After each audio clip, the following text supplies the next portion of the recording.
Esta semana nos toca la tercera sesión de aproximaciones a la transdisciplina.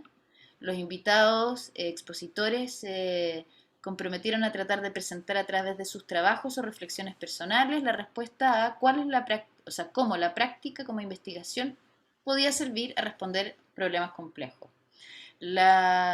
Generalmente nuestro decano nos da un saludo y hace una reflexión sobre las sesiones anteriores. Por desgracia, el decano en este momento se encuentra en un claustro extraordinario, un claustro académico extraordinario que se ha extendido, así que pide sus disculpas y dice que va a revisar las grabaciones y le manda un afectuoso saludo a los expositores porque de verdad tenía muchas ganas de estar presente hoy día. Pero así son las cosas de la academia, ¿cierto? Entonces, dándole paso a mi colega María José Bello, que va a hacer las presentaciones de todos ustedes. Posteriormente vamos a tener todas las presentaciones una detrás de la otra y finalmente se va a abrir el espacio de conversación y que va a estar abierto a la participación de eh, todo el mundo. Están libres de hacer preguntas en el último bloque. María José. Sí, hola, buenas tardes a todos, a todas. Agradecemos a Radio Watch su transmisión por streaming. También estamos saliendo por streaming desde el Facebook de la facultad. Y bueno, como mencionaba Carolina, hoy la temática es en relación a las aproximaciones a la transdisciplina y la pregunta, práctica como investigación para responder a problemas complejos. El conocimiento al interior de la academia se construye a través de la investigación, la creación y la innovación, lo que depende de diversas metodologías para responder a los desafíos del medio. Entonces, ¿puede la práctica ser un modelo de investigación para responder a problemas complejos? Para presentar sobre esta interesante pregunta, hoy contamos con 7 participantes. Voy a ir presentándolos todos ahora al inicio y después damos la pasada a cada presentación. Marcela Hurtado, profesora del Instituto de Artes Visuales, es arquitecta de la Universidad de la República y doctora en Ciencias Humanas, mención Discurso y Cultura, de la Universidad Austral de Chile. Alejandro Valls, profesor de Arquitectura y cofundador del Laboratorio de Biomateriales de Valdivia, LABVA, arquitecto de la Pontificia Universidad Católica de Chile, máster en Proyecto Urbano y diplomado en Innovación y Creatividad. Su trayectoria dentro del LABVA incluye investigación, experimentación y mediación de los procesos, creación y diseño de nuevas materialidades de origen local. Ricardo Villarroel, profesor del Instituto de Artes Visuales, licenciado en Bellas Artes de la Universidad de Arte y Ciencias Sociales Arcis y diplomado en prácticas docentes del Instituto Profesional Arcos. Maite García, profesora de diseño, diseñadora industrial de la Pontificia Universidad Católica de Valparaíso, máster en diseño y dirección de proyectos expositivos, ELISABA, Escuela Universitaria de Diseño e Ingeniería de Barcelona, España. Antonio Sumelsu, profesor del Instituto de Arquitectura, arquitecto de la Universidad Austral de Chile y doctor en Diseño y Planificación Urbana de la Universidad Tecnológica de Eindhoven, Holanda.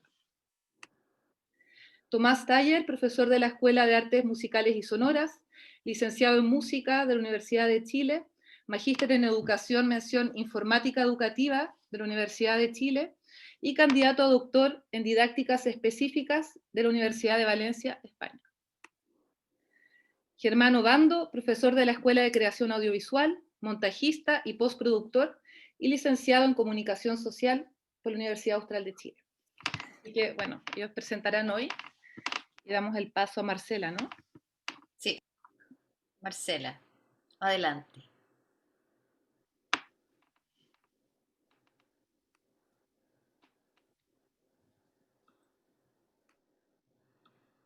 Marcela, tienes que prender el audio.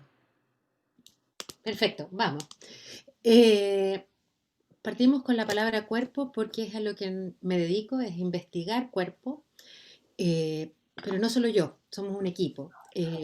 Creemos en una forma de investigar que es una forma colaborativa donde pensamos y habitamos cuerpo. Somos cuerpo y eso es lo que nos ocupa. Investigar desde y en el movimiento y la experiencia, integrando la subjetividad, las posibilidades multimodales y entender la investigación como un proceso colectivo, colaborativo y emocional, ha sido uno de los desafíos que nos hemos impuesto como equipo de trabajo en los distintos desafíos que hemos ido tomando. Y nos hemos colocado un poco lejos del método científico y más cerca de los principios de autocobaya. Observamos y exploramos experiencias humanas, problematizamos, delimitamos un campo que luego buscamos expandir. Aquí hay una digresión. Crear e investigar es hablar también de uno y de los problemas que nos mueven, de lo que nos inquieta, de quizás lo que nos obsesionan. Digo una digresión porque estas son unas imágenes tomadas en préstamo de 4 obras de José Luis Torres Leiva, donde en particular además están unas muy queridas amigas actrices que también aparecerán más adelante, como podrán ver. Las dos últimas investigaciones, una trató acerca del café con piernas como un lugar pornotópico en Chile, pero lo que queríamos o lo que buscábamos era como un lugar que parece tan, comillas, folclórico o tan peculiar, podía mostrarnos ser casi una muestra del tejido o de los rasgos de la instalación del sistema neoliberal en los cuerpos de las personas que habitan ese espacio. Y eso nos puso muchísimas cortapisas, tuvimos que aprender a trabajar de modo multimodal, tuvimos que aprender cómo el análisis crítico del discurso podíamos llevarlo o no hacia lecturas de las relaciones corporoespaciales, los significados, etc. En el proyecto que mostramos hoy, que es Cuerpos en Crisis, análisis del discurso corporal de obras entre 1990 y 2000, partimos sobre algunos cimientos. Todo es cuerpo, todo tiene un cuerpo, somos cuerpos en movimiento. El cuerpo cambia según el movimiento, los modelos, etc.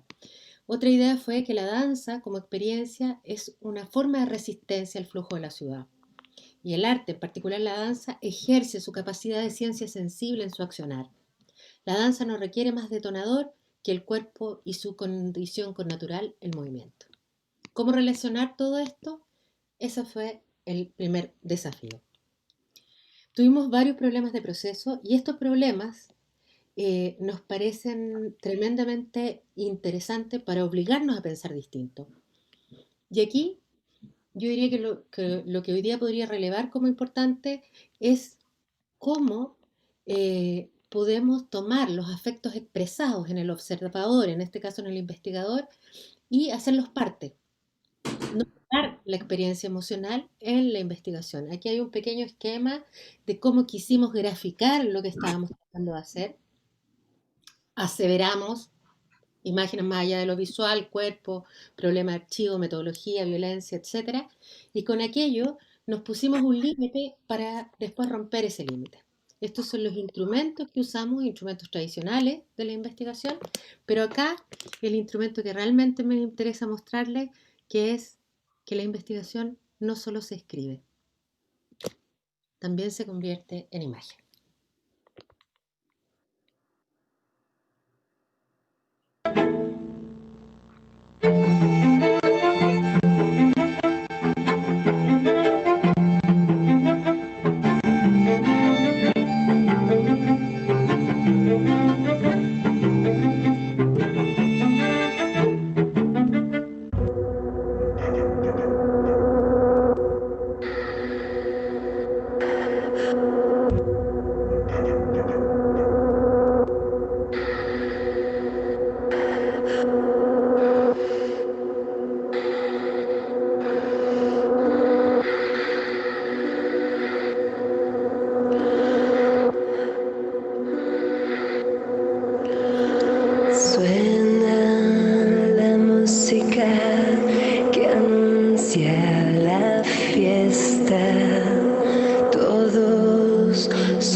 Gracias. Justo, te pasaste. Alejandro.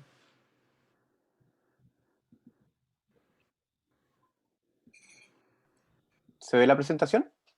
Sí, perfecto. Perfecto. Bueno, parto. Muchas gracias por la invitación. Vengo a presentar la práctica que se hace en LABA. LABA es un laboratorio de biomateriales ubicado acá en la ciudad de Valdivia. Lo que busca es investigación, experimentación y prototipado de nuevas materialidades que surgen de la abundancia natural y cultural de este territorio sur austral.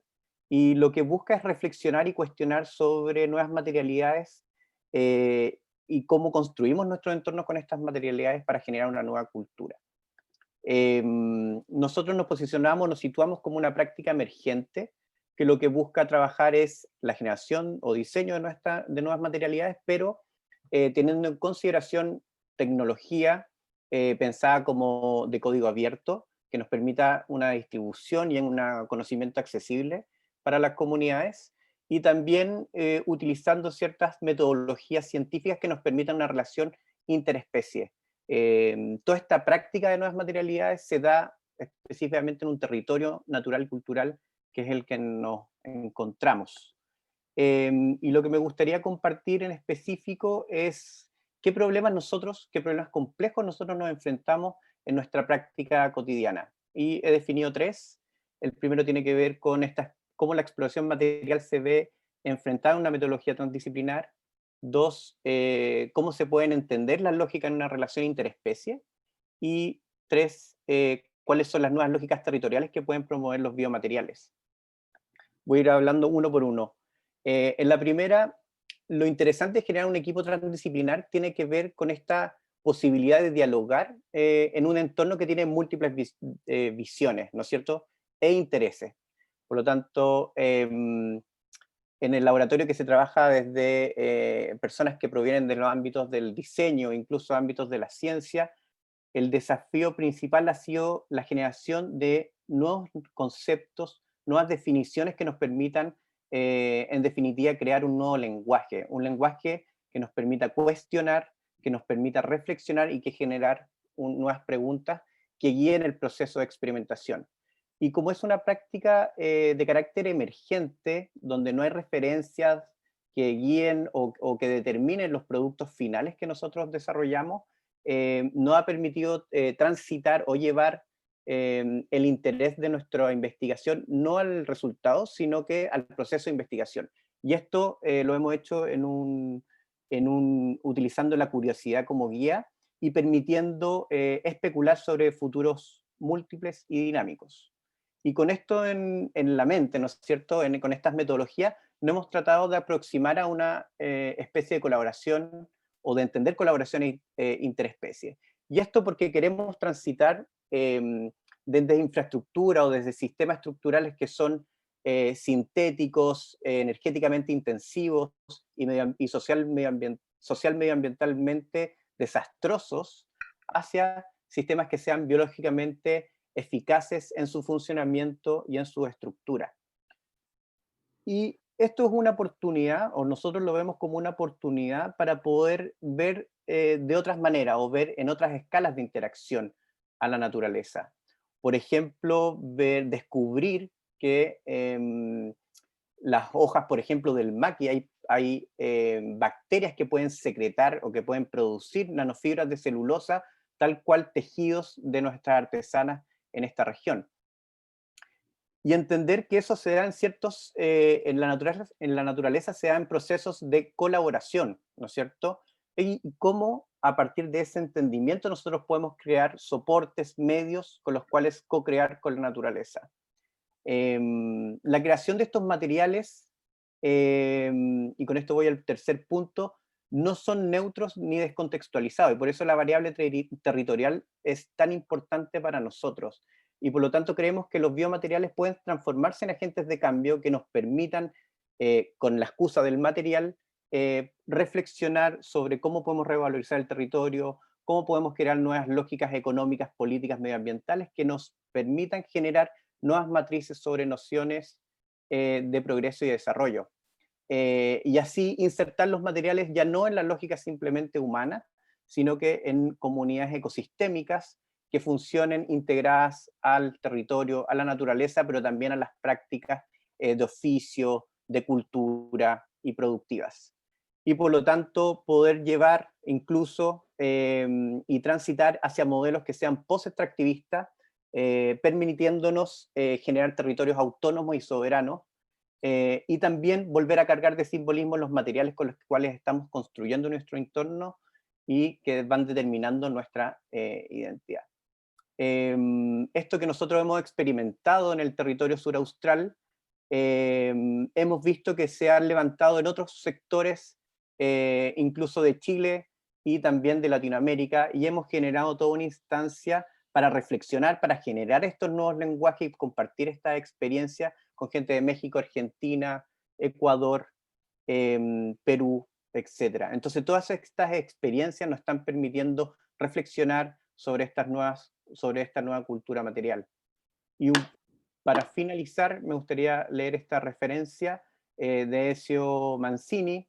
La principal estrategia de diseño para cambiar sistemas complejos no consiste en concebir soluciones iguales de largas y complejas, sino en el hacer, que las cosas sucedan.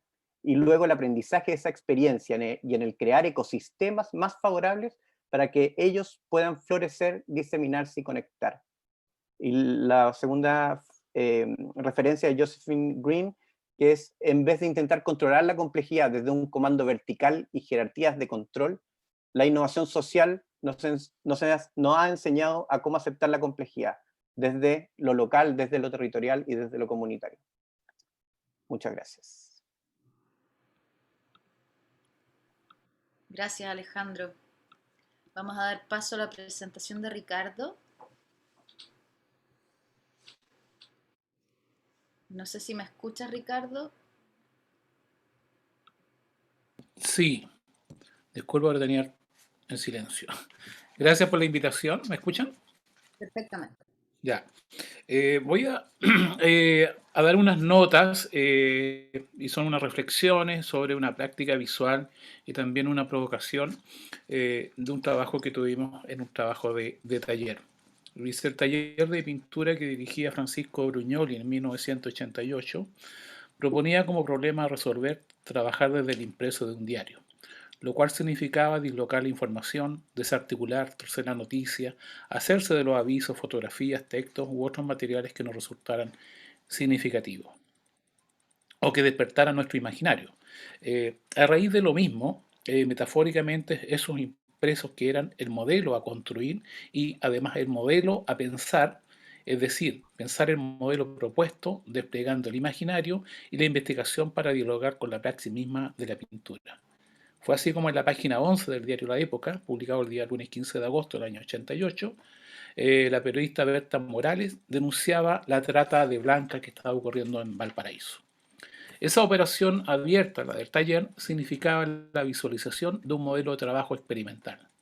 Desdoblar o desplegar el artículo de prensa significó de alguna manera desmontar el texto, el impreso, imagen, pero también desmontar el problema de la pintura, para adentrarse en conceptos, significaciones, percepciones e intuiciones respecto a cómo producir y resolver problemas devenidos desde el taller de pintura. No era solamente una práctica de saber traducir el imaginario a una práctica poética. Se trataba además de aprender a mirar, de analizar, de ver y pensar la producción que hasta ahí llevábamos nosotros.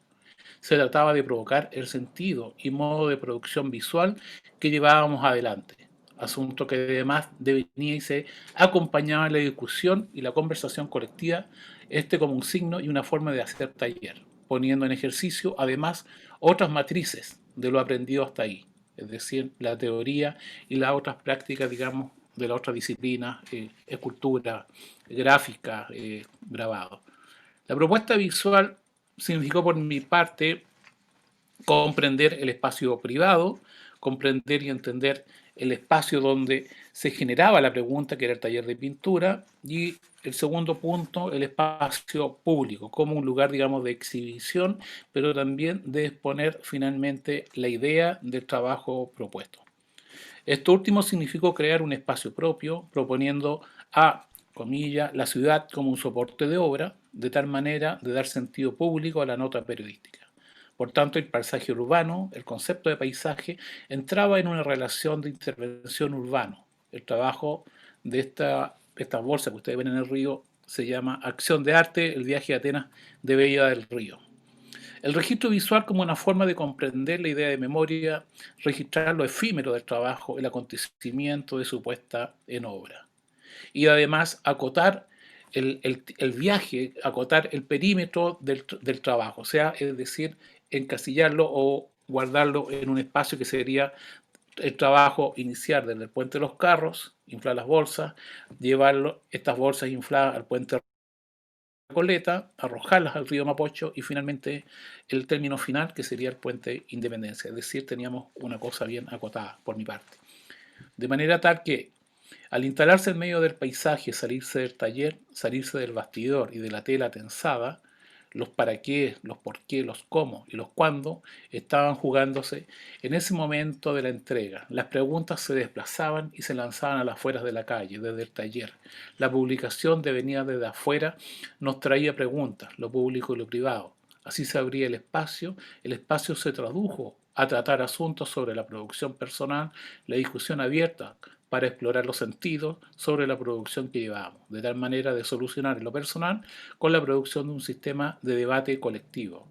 Los conocimientos eran compartidos, sociabilizando la información de una práctica colectiva hacia el espacio de una comunidad, también en busca de experiencia. El diario La Época, cuando se introduce al taller, nos hace cuestionar sobre los sistemas de representación y de producción. El espacio se dinamizó. Estoy cortando. La reflexión fue compartida como una investigación social o colectiva en las diferencias, digamos, de las artes visuales en el sistema de creación. Cruzar esos límites, andar por los bordes, mantenerse en medio del límite, caminarlo, trazar, incluso intuitivamente, conllevó a hacer una ruta, dejarse llevar incluso por las diversas situaciones, errores, fracasos, traspiés.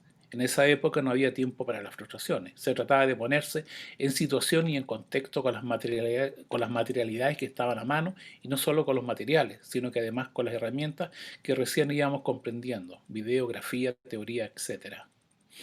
Entonces se trataba de poner en práctica la investigación personal y colectiva, a un campo de aprendizaje y a un campo de acción a partir de lo que llamábamos experiencia para ser instalado en un campo social, donde los lenguajes y el saber y la lectura de los trabajos quedan abiertos para ser resignificados por quien habita el trabajo propuesto de manera abierta. La experiencia opera como un viaje hacia la investigación y la experiencia como una práctica de conocimiento.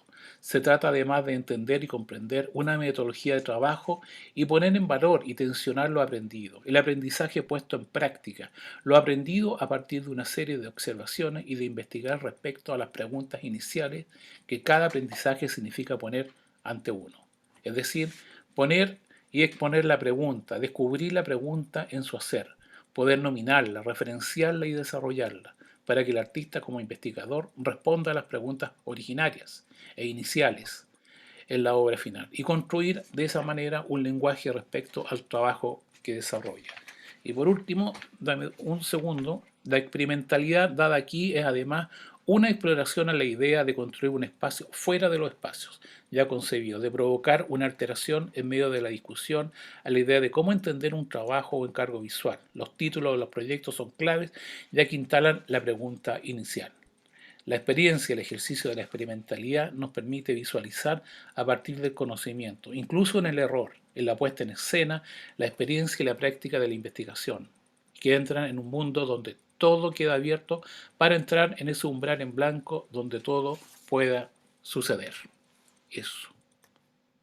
Un segundo, las presentaciones, la primera eran del viaje a Atenas de Bella del Río, el trabajo que mencioné que hicimos con Francisco Ruñoli, que significó estas bolsas de basura pintadas y arrojadas al río, y después de ahí se desprende una serie de registros, el registro visual, grabados, y en el otro, a partir del trabajo que hiciéramos con la Claudia Monsalve, un trabajo en coautoría, umbrales en blanco sobre el río, que significó es trabajar a partir del texto de Heidegger, construir, pensar, habitar, y de ahí la dislocación, digamos, de pensar desde la pintura, las telas, la intervención, el sonido, etc.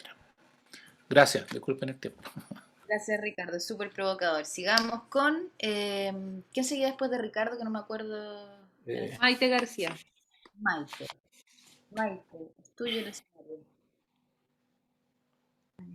Voy, un segundo.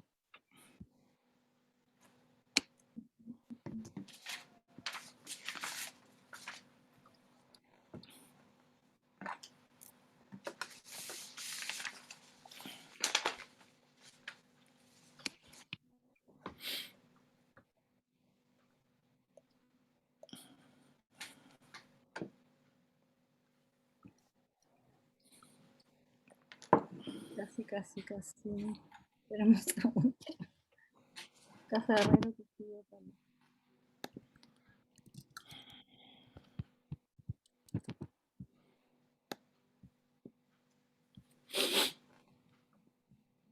Si estás teniendo dificultades técnicas, podemos pasar al siguiente y después te damos la pasada a ti.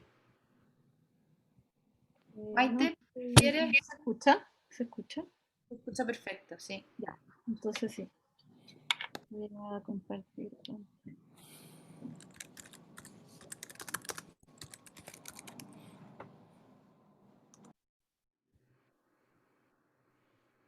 Ahí se ve perfecto.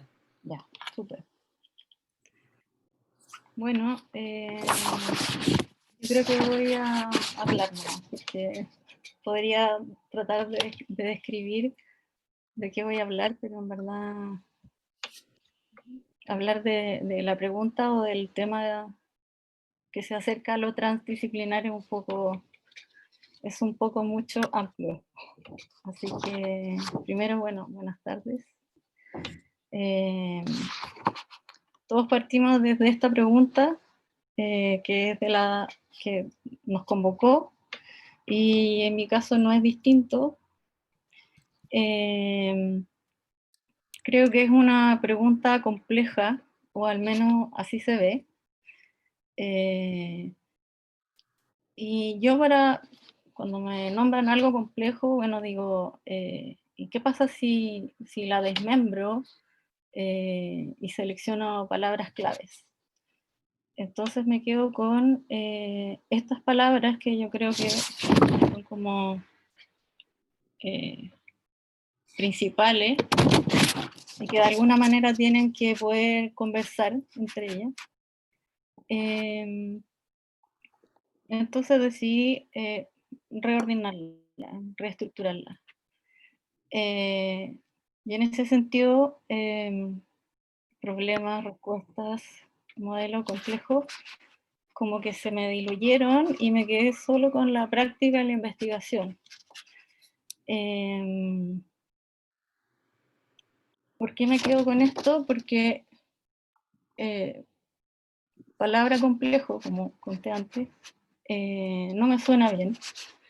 Me predispone a sentarme frente a un ceño fruncido, acompañado de un suspiro del atleta en la pista, esperando la partida, donde se juega la vida en esos 100 metros planos. Por eso decidí dejar esa palabra en el cajón del escritorio, para que vuelva a aparecer quizás más adelante. De momento me quedo con la práctica, la investigación, y haciendo una pregunta. ¿Acaso no, en esencia, no son lo mismo? Da lo mismo. Prefiero seguir haciendo más preguntas, poniendo en duda, imaginando, metaforizando, inventando palabras, haciendo analogías, desarticulando, no creyendo que los saberes son de alguien, y que la llave mágica son estas 4 palabras. ¿Y qué pasa? Sí.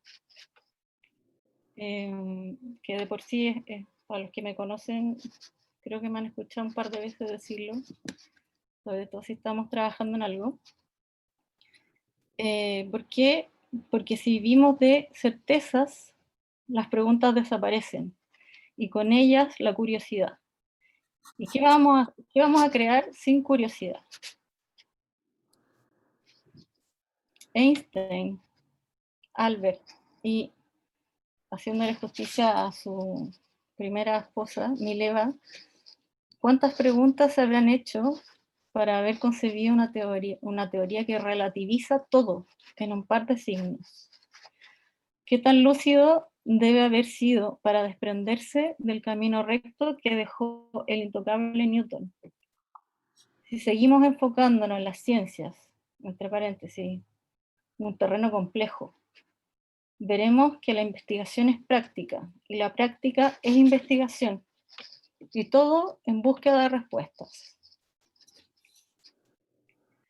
Somos creadores, lo somos porque imaginamos. Ay, tengo un problema técnico. Bueno, lo voy a leer igual.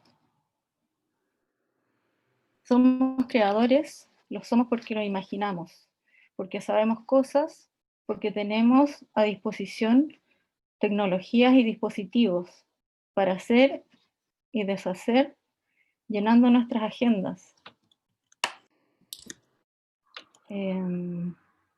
Recargando la zona prefrontal de nuestro cerebro, la encargada de tomar las decisiones.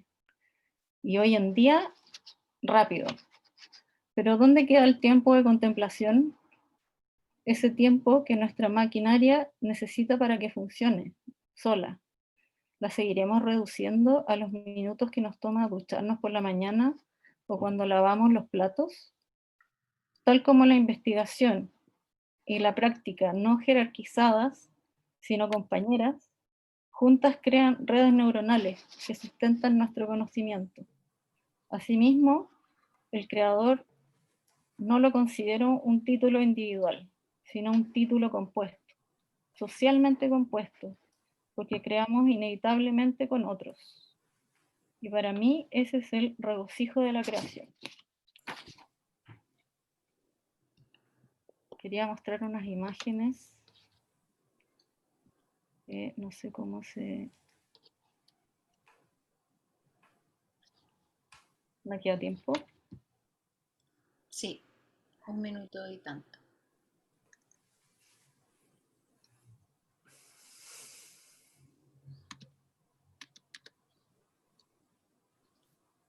No sé por qué. Bueno, tenía... No sé qué le pasó a mí. Era así.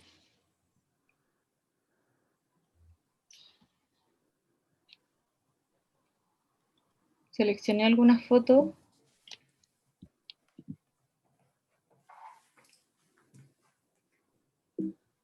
de procesos de trabajo.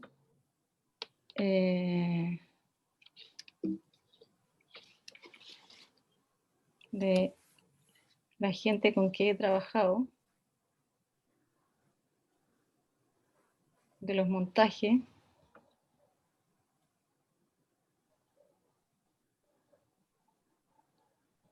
de los procesos, de las maquetas, de los dibujos,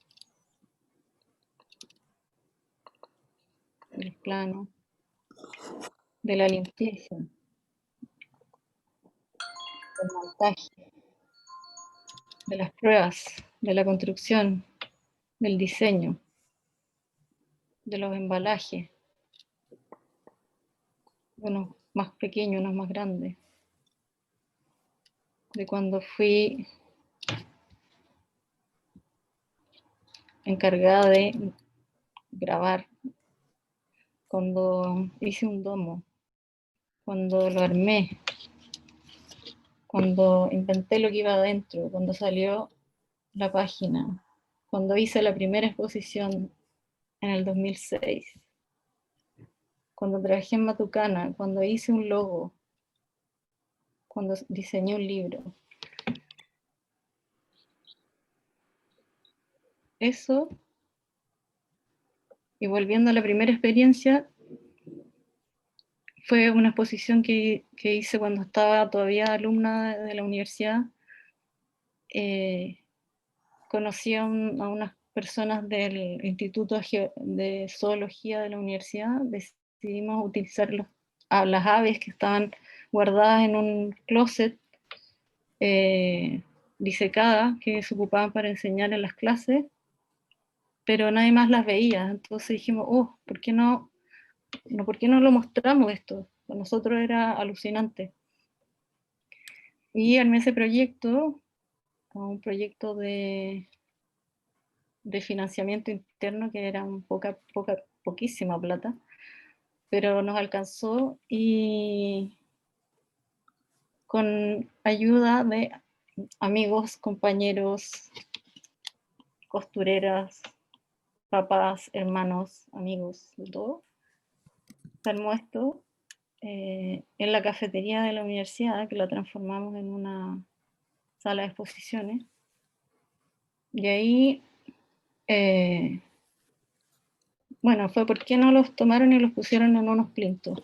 Y yo dije, pero si son aves, tenemos que mostrarlas como en su hábitat, o sea, como con el plus que tienen al lado de nosotros, que pueden volar. Entonces, aunque tuvieran su base ahí para guardarlas en el estante, mi idea era que se vieran como a la altura que están, y se creara un recorrido como un vuelo. Y esa fue mi primera experiencia, yo diría, formal, transdisciplinar, y sin darme cuenta que tenía ese apellido. Eso. Muchas gracias, Maite. Vamos a pasar a la presentación del profesor Antonio Sumercio. Gracias, Carolina. Antes de plantear mi punto de vista a la pregunta en cuestión, considero que es importante aclarar que se entiende por investigación desde las disciplinas de la arquitectura y el urbanismo. La investigación es un acto creativo, dinamizado en diversos dominios del saber, aunque cada área tenga su singularidad en el proceso creativo de origen o generación de la investigación. Desde la práctica, la investigación se analiza a la luz de la reversión que la noción del problema implica. Como lo propuso Gastón Bachelard, el acto de la investigación como acción en la práctica es saber formular problemas. Y digan lo que digan, en la investigación los problemas no se formulan de modo espontáneo.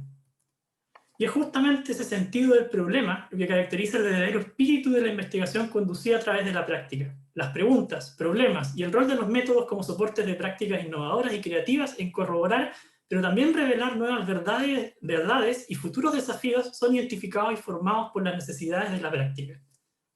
Desde la disciplina del urbanismo a la cual me dedico, el impacto de la investigación en las prácticas lo abordamos desde una doble perspectiva, como prácticas de intervención y como prácticas exploratorias. Ambas modalidades son legítimas formas de prácticas profesionales en las que la investigación tiene efectos en resolver problemas complejos. Como prácticas de intervención, mi aproximación se identifica con la investigación reflexiva en la práctica. El concepto lo propone por primera vez Donald Schoen en los años 80 para denominar una forma de describir y desarrollar investigación desde la reflexión centrada sobre conductas de índole práctica en el espacio. Este tipo de investigación se preocupa por conocer y hacer que los profesionales reflexionen sobre las decisiones que toman en la resolución de problemas de índole práctica y en la conducción de la misma. La reflexión, por lo tanto, se hace en la acción y sobre la acción. Cuando lo hacemos, buscamos en el fondo un provecho, un avance de nuestro conocimiento. Años más tarde, Jesper Simmons identifica la investigación sobre la práctica reflexiva desde el rol de las metodologías como soporte de prácticas experienciales innovadoras para revelar nuevas verdades sobre los territorios y así abordar posibles soluciones a problemas complejos, en el que la observación y la caminata surgen como instrumentos para la investigación en práctica. Esta aproximación va a inaugurar en el área de la arquitectura y el urbanismo una forma de comprender el habitar desde la experiencia y la observación, poniendo especial atención en la vida cotidiana y en los detalles sensibles del espacio. Esta postura crítica del urbanismo tiene su auge en los años 60 y 70, junto con la aparición del concepto de humanización de la ciudad, apoyado por reconocidos urbanistas clásicos como Jane Jacobs o Jan Gehl. Este modelo de investigación ha sido el cimiento de mi trabajo para la creación de diversas metodologías que apuntan a estudiar los espacios urbanos públicos del sur de Chile. Estas metodologías de investigación, que tienen por objetivo recoger la experiencia sensorial y afectiva de los espacios por medio de la representación y su importancia para el diseño urbano. La representación en el urbanismo es una herramienta fundamental para comprender los fenómenos espaciales y sociales que ocurren en el territorio. Y la ciudad por muchos años ha sido escenario de experimentación metodológica, en la cual el valor de los sistemas de representación toma cada vez más fuerza como métodos de investigación y de producción de nuevo conocimiento acerca de los fenómenos de la ciudad. La representación a través de los mapas son reveladores de nuevas verdades y soporte de prácticas innovadoras. En ese contexto, y cuando la cultura y la imagen se ha expandido en todos los campos y saberes, las evidencias cartográficas son un complemento de las evidencias de la investigación tradicional, como los textos documentales, etnográficos y datos tabulares. Uno de los ejemplos de la representación más importantes son los que revelan el valor del espacio y sus elementos, en el que el caminar y la observación se sitúan como métodos claves de la investigación en la disciplina del urbanismo, como base para recoger evidencia desde la experiencia vivencial, sensorial y afectiva de los espacios urbanos. Una de las herramientas más utilizadas comúnmente en estos temas es el método de seguimiento de personas, a través de la caminata. La caminata puede ser comprendido como una herramienta práctica de exploración con fines cognitivos, críticos y reflexivos, así como también un dispositivo de participación. Este mapa, por ejemplo, el cual aplica el método de seguimiento de personas en un barrio de la Isla Teja, relata las rutas y trayectorias que siguen las personas para llegar a su destino.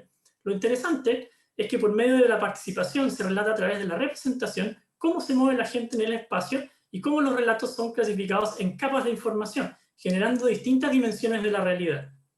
Un aspecto que llama la atención en este tipo de mapas es qué factores del entorno inciden en la elección de una ruta. Aquí florecen distintos factores que pueden incidir en la elección de una ruta: la iluminación, la calidad del espacio público o el valor de los frentes de calle, lo que permite que transformar una caminata en una herramienta investigativa de reflexión en práctica del espacio. Otro interés de la cartografía es la herramienta de la representación de emociones y sensaciones que ocurren en el espacio. Si bien se necesita un relator, a veces el texto o relato escrito no logra expresar el significado y valor que construye la imagen. En este sentido, la cartografía se convierte en un articulador de diferentes dimensiones de la memoria del lugar. Por ejemplo, este mapa permite al observador registrar todos los encuentros personales en un momento estático al caminar por un área determinada dentro de un periodo de tiempo. Este método de observación se llama captura estática. Es una herramienta que permite informar sobre el ambiente urbano de un determinado lugar desde la gente que camina, conversa, se sienta, interactúa y recrea. A través de la cartografía es posible visibilizar distintos tipos de interacción, densidades de actividades humanas y el valor versátil del espacio para generar distintos usos. La constante mutación de los espacios públicos es producto del movimiento de las personas y sus variaciones. Esto nos traslada, según Francesco Carrieri, a una posible comprensión de las ciudades de una contraposición de la mirada estática. El valor que tiene este tipo de cartografías desde la mirada estática permite explorar el nivel de relaciones sociales de las personas, cuáles son sus elementos que promueven una mayor socialidad en el espacio, emociones afectivas y sensaciones sobre el grado de interacción social que ocurre en el espacio. Para finalizar, los ámbitos de representación pueden ser fundamentales para la generación de visiones de realidad.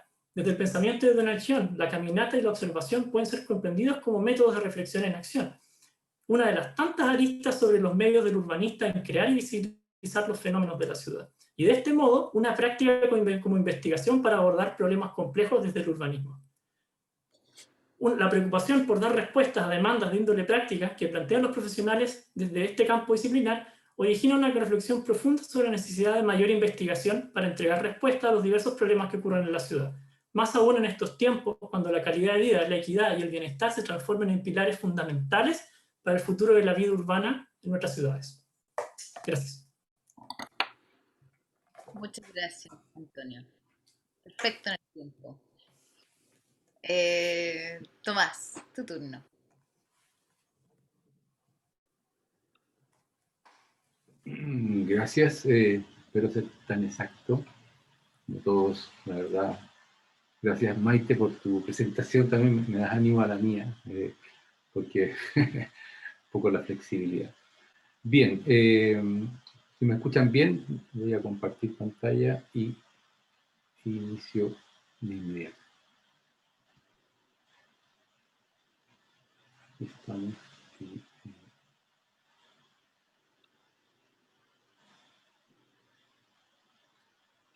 ¿Ven algo o no? A ver, ahí está. Sí, ahí Perfecto. está. Ya, solo, bueno, muy buenas tardes a todos y a todas. Un placer estar aquí. Además, todavía no estoy allá, todavía ya estaré en Valdivia, estoy en Santiago todavía. Y también no voy a pedir disculpas porque eso es muy fome, pero la verdad estoy maravillado con los diseños que hay en la universidad, tanto de los estudiantes como de los profesores. En ese sentido, tengo mucho que aprender del diseño. Así que les agradezco sus presentaciones en ese sentido. Bueno, yo también tomé la pregunta, aproximaciones a la disciplina, prácticas como investigación para responder a problemas complejos. Lo que yo hice es una mínima revisión muy pequeña de una bibliografía y después relato mi historia a través de proyectos, los cuales eran todos sin conocer los conceptos que hoy día ya manejo. Entonces, lo primero es esta autora, que para mí ha sido muy iluminadora, Julie Thompson, en la que su trabajo se ha centrado en la interdisciplinariedad, que también es donde yo me sitúo claramente. Y el mundo de la transdisciplinariedad para mí ha sido un tránsito, una transformación nueva, que espero llegar al final de la presentación y mostrarles el primer proyecto transdisciplinar el cual yo siento que he participado. Bueno, Julie Thompson Klein tiene dos elementos fundamentales que yo identifico en la historia de los trabajos que he realizado de interdisciplinaria, y básicamente es comprender que el trabajo es a través de dinámicas cognitivas y a través de la interacción social para la producción del conocimiento. Esto en palabras de una autora, ¿verdad? También surge de acciones comunicativas, de un proceso iterativo. Bueno, lo que quise decir en estas dos diapositivas, básicamente es que para hacer un desarrollo, un trabajo en equipo interdisciplinar, fundamentalmente tiene que desarrollarse, al menos en el director de ese proyecto, una comprensión emocional y manejarse en esos distintos ámbitos del ser humano. O sea, lo que dice Julie Thompson fundamentalmente es la importancia de relación humana dentro de los equipos interdisciplinares. De esa relación humana, de esa comprensión del otro, va a resultar los mejores resultados de los proyectos de investigación.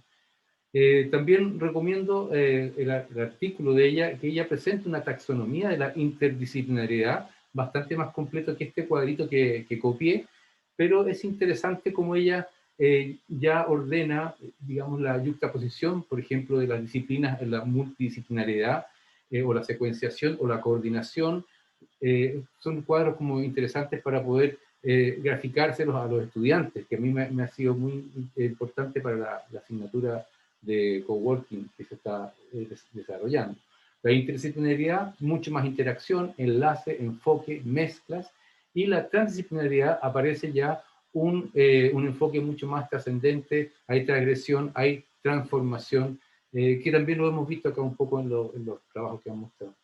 Aquí hay algunos esquemas también de otros autores que también han servido para graficar estos procesos desde la o incluso de la intradisciplinariedad hasta la transdisciplinariedad, donde si vemos el dibujo de los círculos, fundamentalmente en la transdisciplinariedad esta relación interdisciplinar que se va mezclando, se va enlazando, finalmente genera un nuevo cuerpo transdisciplinar.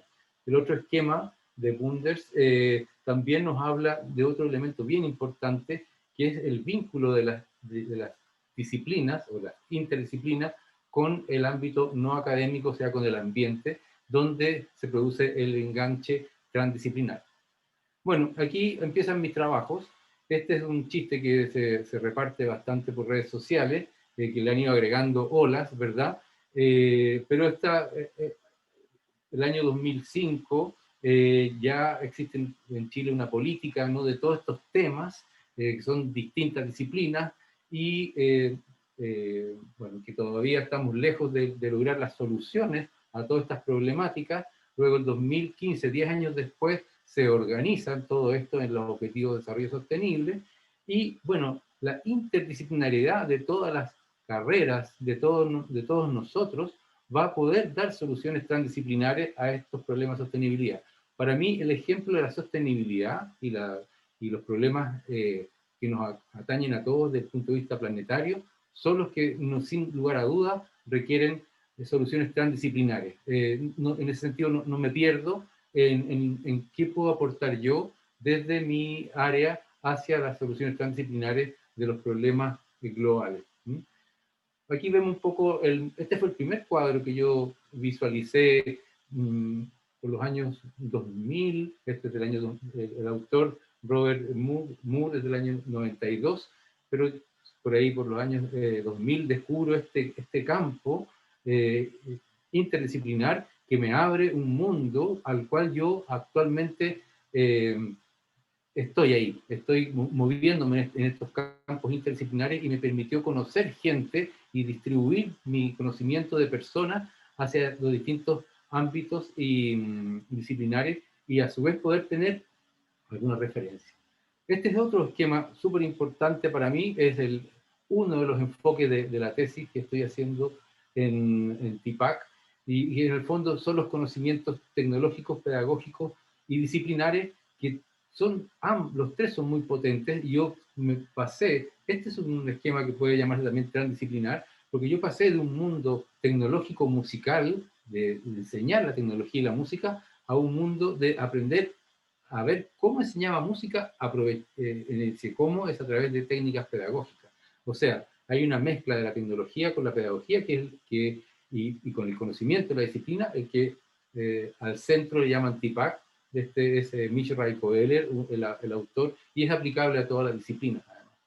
Aquí entramos en un gran proyecto que lo partí de esta misma manera el año 2008 aproximadamente, y me planteé estas dos cosas, el arte, son cosas, la verdad, estas dos áreas, el arte y la ciencia, y ahí llamé un equipo de amigos, todos muy capos, pero tenía esa relación de que los conocía, de que podía llegar a ellos, y de esta manera este proyecto ha avanzado mucho en los años, en el proceso interdisciplinario que tuvimos de trabajo, con compositores, ingenieros, diseñadores, expertos en matemática, pedagogos, salían ejercicios de todo tipo, de matemática y música, de los cuales elegimos unos cuantos y de ahí salió el resultado del proyecto.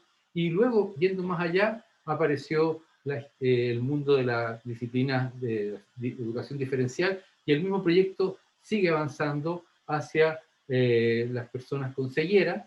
Y yo hoy día también en la universidad estoy realizando una comunidad interdisciplinaria para la creación de experiencias educativas, la cual también este esquema presenta como una metodología didáctica en la cual a profesores de matemática y música principalmente les enseñamos el ABC de la matemática, de la música, y a los de la matemática, música. Fuimos haciendo como estos grupos fueran adoptando unas herramientas básicas que eran las de Explica para que las adaptaran a su disciplina, y finalmente generamos grupos de trabajo interdisciplinares en la cual estamos en este momento en un proceso de creación de nuevas experiencias educativas.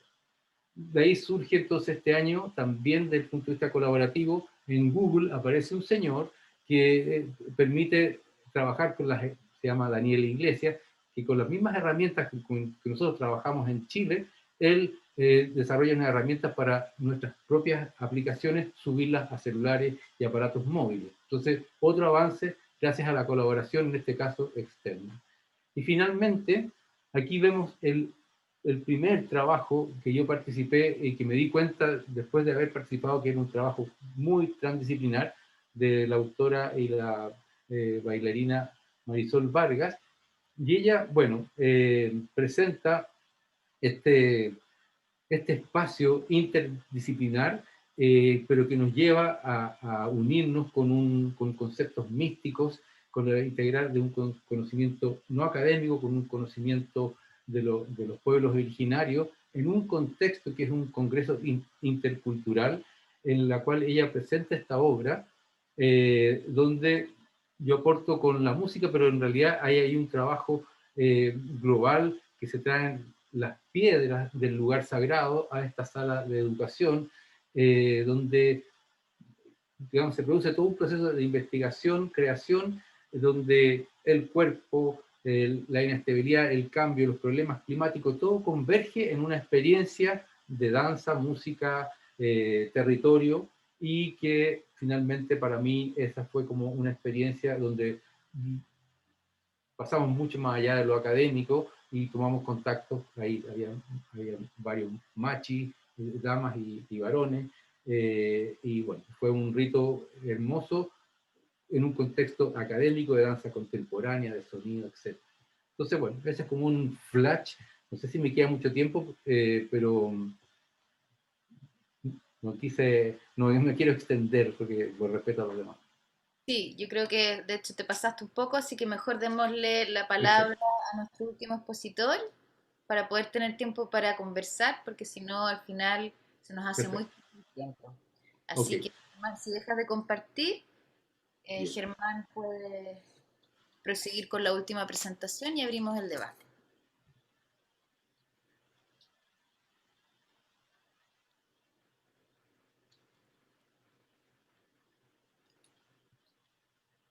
Disculpa, ¿se ve? Se ve tu lámina blanca, sí. Ya, súper. Bueno, en esta ocasión no me quiero detener en realidad en lo que he hecho, sino en algunas evoluciones que están ocurriendo en mi disciplina que me parecen provocadoras e interesantes. Ahí sí me agarró. Ya. Así que, bueno, parto nomás. Gran Bretaña, 28 de octubre de 1726, se publica el libro Viaje a varias naciones remotas del mundo, en 4 partes, por Lemuel Gulliver, primer cirujano y luego capitán de varias naves. Hoy conocemos este libro, este texto, como Los viajes de Gulliver, de Jonathan Swift, es su nombre más común. Y en uno de sus viajes, Gulliver visita Laputa, una isla que levita en el cielo y que es habitada por científicos y músicos, o sea, artistas. Estos estudiosos no son buenos usando su conocimiento para cosas realmente prácticas. Cito, comillas, sus casas están muy mal construidas, con las paredes trazadas de modo que no se puede encontrar un ángulo recto en una habitación. Este defecto se debe al desprecio que tienen allí por la geometría éctica, que juzgan mecánica y vulgar, y como las instrucciones que dan son demasiado profundas para el intelecto de sus trabajadores, de ahí las equivocaciones perpetuas. Valdivia, Isla Teja.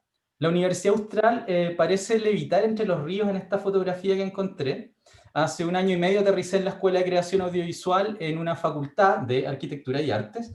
En mi experiencia previa fuera de la universidad, los que hacemos cine cabemos dentro de la categoría de artistas o creativos, y mucha gente asume que sí, claro, producimos obra, pero también asumen que tenemos una vida bohemia, medio desordenada y fundamentalmente poco práctica. Solo 2 cosas que quiero que conozcan de mí en particular. En el cine me formé como montajista o editor. El montaje en sí mismo es un universo entero, requiere conocer el lenguaje, la forma fílmica, comprender la dramaturgia, saber de personajes, de arcos dramáticos, por supuesto, cortar y unir trozos de película creando un continuo narrativo y, como dijo un montajista por ahí, dejar fuera los trozos malos, pero también implica aprender a gestionar, a ordenar, a sistematizar grandes cantidades de material, entre otras cosas muy pragmáticas. Luego del montaje me adentré en el mundo de la producción de efectos visuales generados por computadora. Este es un espacio que a mí me parece maravilloso, es magia, es el ilusionismo cinematográfico puro, es una combinación de técnica, de innovación, de creatividad. He tenido el gusto de trabajar con artistas y técnicos creativos muy talentosos. Esa destrucción del Costanera Center es una de las imágenes que creamos para un cortometraje, y bueno, nos tildaron de terroristas por ahí, salen los diarios y todo. Bueno, los efectos visuales son diseño, son planificación, son logística, y es mucha creatividad para resolver desafíos técnicos también, ¿ok? Ahora, lo interesante es que esto no es un atributo del trabajo con software, no es un producto de la era de la información. Este caballero de bigotes acá es Georges Méliès. Podríamos decir que él es el gran pionero, es el santo patrono, en cierta forma, de los efectos visuales, y es tan importante para nosotros que la icónica imagen creada por él para el viaje a la Luna en 1902 es el símbolo, el logotipo de la Visual Effects Society. La creación de estas ilusiones desde comienzos del siglo XX, a través de trabajos de pioneros como Méliès y desde la tecnología analógica, siempre ha sido un viaje de exploración y de descubrimiento. Es más de un siglo de ensayos y errores, de investigación sistemática, de generación de prototipos, de desarrollo de metodologías y de herramientas. El espíritu del diseño puesto al servicio de la búsqueda de una solución creativa siempre ha sido parte del ethos de esta disciplina. El ADN del cine, me atrevo a decir, y de los efectos visuales siempre ha llevado en su interior una combinación de arte, de diseño e innovación tecnológica. Por lo tanto, desde mi experiencia, para mí la pregunta que se planteó para hoy día no es tanto si la práctica puede ser una forma de investigación para resolver problemas, me sumo un poco a lo que se ha comentado un poco atrás. Para mí la pregunta en realidad es qué espacios concretos del mundo que nos rodean podrían necesitar nuestros talentos para que determinemos cuáles son los problemas que vamos a resolver, que queremos resolver, dónde están y definir si efectivamente son los desafíos que queremos abordar. John Lasseter de Pixar dijo que el arte desafía la tecnología y la tecnología inspira al arte. En lo que queda de esta presentación, quiero compartir con ustedes algunos desarrollos tecnológicos que están ocurriendo en este momento en el mundo audiovisual y que me parecen potencialmente inspiradores y me han hecho también comenzar a repensar el rol de los creadores audiovisuales en particular. Bueno, durante más de 100 años hemos concebido el audiovisual como una experiencia frente a algún tipo de pantalla. Pero ¿qué pasa cuando lo que podemos hacer con las pantallas cambia? Aquí me recuerdo un poco lo que decía la Maite, porque nosotros también funcionamos mucho con esto del qué pasa si. Por lo tanto, bueno, en este caso, ¿qué pasa si las pantallas se pueden doblar? ¿Okay? ¿Qué pasa si podemos tomar esas pantallas que se doblan y meterlas adentro de muebles? ¿Qué pasa si nosotros podemos doblar las pantallas y usarlas en formas que antes no podríamos utilizar e incorporarlas dentro de espacios físicos y arquitectónicos? ¿Okay? ¿Qué pasa si podemos juntar esas pantallas para crear experiencias visuales y sonoras? Bueno, en este caso este diseño tiene sonido de agua y de pajaritos y todo eso. Bueno, no lo puse acá, pero para que se hagan una idea. Podemos también utilizar esta misma tecnología para incorporar la imagen en movimiento al espacio arquitectónico en búsqueda de hacerlo más amigable o hacerlo incluso más interesante. Este es un ejemplo que me parece interesante también porque se conecta el trabajo de gente muy distinta, o sea, gente que tiene que ver con diseño de espacio, pero también con diseñadores audiovisuales, con gente de efectos visuales también y de diseño 3D y animación. ¿Okay? Este es un proyecto que es, bueno, desde el aeropuerto de Los Ángeles, que bueno, en la puerta de entrada a la industria cinematográfica en los Estados Unidos. También es un proyecto que combina arquitectos, diseñadores, artistas 3D, etcétera. Y bueno, lo que ellos básicamente también, creadores de contenido audiovisual, gente que trabaja en interactividad. Entonces es un proyecto que a través de la imagen en movimiento y de la interactividad también está generando otra forma de enfrentarse y de comunicarse con estos materiales visuales. También, bueno, esto es el Terminal 4 del aeropuerto Changi de Singapur. Bueno, aquí podemos ver un tramway que está incorporado a la arquitectura, que está hecho con imágenes en movimiento a través de pantalla. La tecnología sigue avanzando veloz en el mundo del cine y bueno, también están los espacios de interactividad que se pueden utilizar. Y bueno, en el caso del mundo del cine en particular se están integrando técnicas que provienen del cine, la animación y los videojuegos para hacer lo que llamamos producción virtual. Y bueno, y la inteligencia artificial también está entrando en todos los ámbitos del conocimiento humano. Bueno, los temores que se tenían en 1935 de que las máquinas pensantes puedan reemplazar al pensador siguen estando vigentes, nos seguimos haciendo la misma pregunta. No lo vamos a resolver en las siguientes 2 slides, así que solo quiero recordar que esto es real, que está pasando ahora mismo y que ya hay sistemas de inteligencia artificial con Machine Learning que están aprendiendo a editar, están aprendiendo a hacer lo que yo, que me tomó, no sé, 15, 20 años de mi vida lograr dominar. Creo que lo domino, más o menos, no sé. Bueno, para cerrar, lo que les voy a contar ahora, bueno, son un par de cosas que me comentaron personas, me lo han dicho, en serio, o sea, comillas, cuando cuando estaba con el rollo de venirme a Valdivia, bueno, ¿de verdad crees que se puede innovar en arte y creación y lograr cosas de impacto desde Valdivia? Es una ciudad pequeña, no es Santiago, etcétera. Un empresario cinematográfico chileno, cuando le dije que pensaba regresar, me dice, oye, pero te vas a ir a enterrar allá, así, literal. Bueno, si no creyera que se pueden hacer cosas interesantes, en realidad no me habría venido. Y no los habría conocido a todos ustedes. Bueno, y Florencia en 1581 era una ciudad que tenía 120.000 habitantes y fue la cuna del Renacimiento. ¿Okay? La decisión ahora es cuáles son los problemas complejos que queremos resolver a través de nuestra práctica e investigación y cómo podemos desarrollar estrategias que nos permitan gestionar nuestras variadas disciplinas y talentos para poder llevar esos proyectos a buen puerto y ojalá poder trabajar juntos. Eso, gracias. Gracias, Germán. Diversas presentaciones durante esta tarde, súper interesante. He estado tratando de tomar apuntes, pero han sido todas tan entretenidas que como que me ha costado concentrarme, así que me van a tener que tener más paciencia que nunca. Lo que sí es que he descubierto primero que nada que al parecer a todos los académicos de la facultad lo que más les gusta es destruir la pregunta que se les entrega. Así hay que empezar. O sea, les preguntas algo para que ellos hagan otra pregunta. Así que por lo menos ya sabemos que da lo mismo como se haga, siempre va a haber una salida similar. Lo segundo es que a pesar de que todos han tenido explicaciones o han dado cuenta de prácticas muy diversas, han habido algunos puntos de encuentro que como siempre voy a tirar sobre la mesa como para poder iniciar la conversación. La mesa pasada de Transdisciplina se habló del error, así que no quiero acentuar en eso, pero quiero recordarlo. Se habló de que en el tema de la transdisciplina, como se hace a través de la investigación práctica, el error, la equivocación, el incorporar ese error, el oficio del error, era algo que parecía ser propio de todos los que trabajaban en este campo de batalla, ¿no? Pero más allá de eso, creo que en esta mesa en particular se le dio acento a el tema de los equipos de trabajo y la necesidad de configurar colaboraciones múltiples. Marcela habló de que el gran desafío de su trabajo había sido armar equipos. Alejandro habló de generar un lenguaje.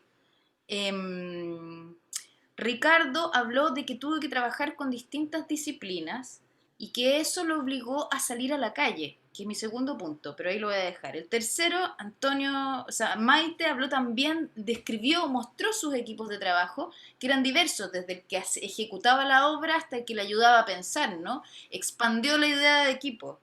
Germán habló también del lenguaje que se podía ocupar, no solo directamente en el proyecto en sí, pero me parece que el tema de la comunicación en este tipo de exploraciones es relevante. Representaciones, lenguajes, equipos. Ahí hay algo como que podría hablarse. Lo otro es que todos hablaron de curiosidad.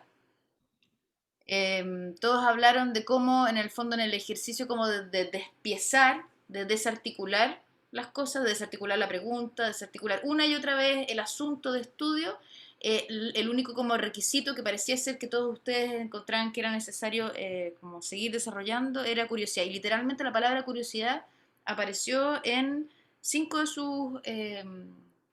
de sus presentaciones. Y por último, que me parece muy interesante a mí porque soy arquitecta, me parece que si hay algo que aparece una y otra vez es que parece que la ciudad es el campo de batalla de lo transdisciplinar, de que finalmente es el lugar donde opera esa complejidad y se pone en discusión el arte y sus métodos en el momento en que tiene que ir a hacer ejercicio en un río, tiene que definir sus bordes, tiene que definir su objeto, tiene que definir sus representaciones. El cine también, cuando sale y se decide instalar en una escala que ya no es como del aparato para visualizar cine, sino que trata de como de repartirse en un edificio, en un hall, en una superficie mayor, transformarse en un espacio. Entonces ahí aparece la idea de que al tratar de atrapar el espacio y el tiempo, al saltar hacia la ciudad, nos vemos obligados a trabajar desde metodologías que son un poco más complejas, ¿no? Por otro lado, esto de la curiosidad, la observación y las metodologías, que también me pareció interesante. La idea que plantea Antonio, que me parece que es algo que todos deberíamos tratar de tocar en algún minuto, que es de la trazabilidad de los procesos, ¿no? O sea, independiente de que yo los procesos no los tenga comprendidos desde un principio, o sea, no los pueda proyectar hacia adelante, porque no todos lo tienen eso, sí tenemos que poder reconstruirlos hacia atrás. Entonces eso, curiosidad, ciudad, lenguaje y trazabilidad. Y dejo abierto el micrófono para que urdan, conecten, hagan lo que quieran.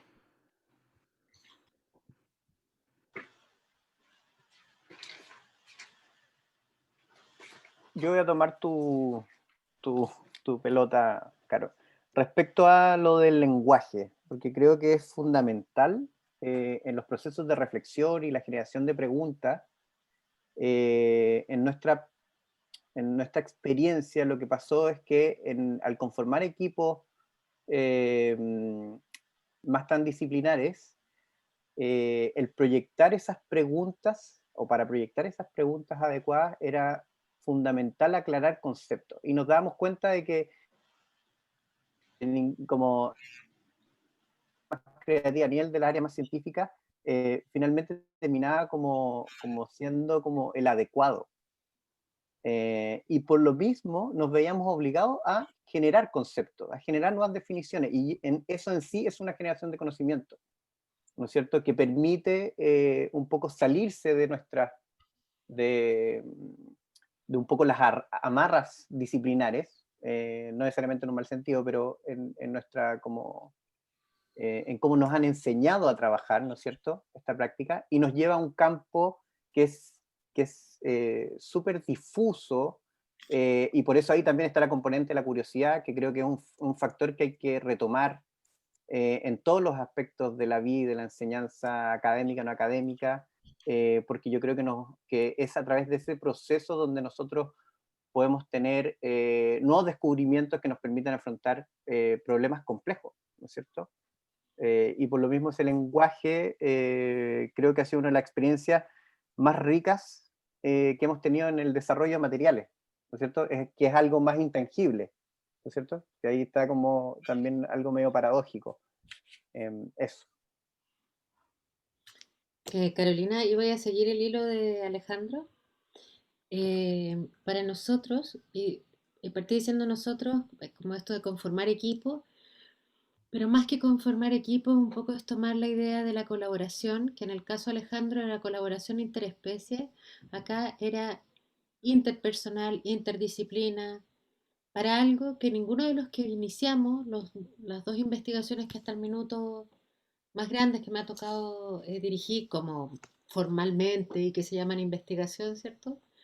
Eh, Digo porque tengo otros procesos anteriores de creación que son diferentes las búsquedas. En ambos procesos un minuto, porque al estudiar el cuerpo, el lenguaje, como lo entendemos, el fonológico o el escritural, queda corto. Porque si queremos realmente investigar sobre cuerpo, no podemos entenderlo ni como sujeto ni como objeto. No lo podemos entender como posesión y necesariamente te tienes que cuestionar así como la generación del pensamiento. En general, como tú dices que tomamos, ¿cierto?, el problema y lo destazamos y lo desarmamos y lo volvemos a desarmar una y otra vez, eso es porque nosotros todos estamos formateados en el pensamiento moderno anatomista. Entonces lo que hacemos es también anatomizamos las ideas, anatomizamos el pensamiento. Y en este proceso de ir investigando y dándonos permiso para indagar, quizás en otros lenguajes, abandonar lo fonológico, abandonar en algún momento lo escritural y también hacerlo, porque teníamos que hacer el paper WOS y la entrega del informe, y lo mismo que hacen todos los demás investigadores, fue descubrir que al final de todo este proceso de pensamiento tradicional, anatomizador, lo más difícil y lo más complejo era tratar de entender este cuerpo en todo lo que significaba, completo, no por trocitos. Un poco el ejemplo, voy a dar un ejemplo un poco ridículo, pero es cuando tú vas al médico porque no sabes bien qué es lo que te duele y el primer médico te manda a un segundo médico que te va a revisar el corazón, otro las tripas, otro las orejas, otro... Hicimos ese camino, pusimos los problemas en esta suerte de ir pasando por una disciplina a otra y en realidad no funcionaba. Funcionaba cuando empezábamos a inventar un sistema que era para solo eso que estábamos investigando en ese minuto, que en nuestro caso tiene que ver con cuerpos en distintos escenarios, que sí tienen que ver con la ciudad también, pero por otra cosa.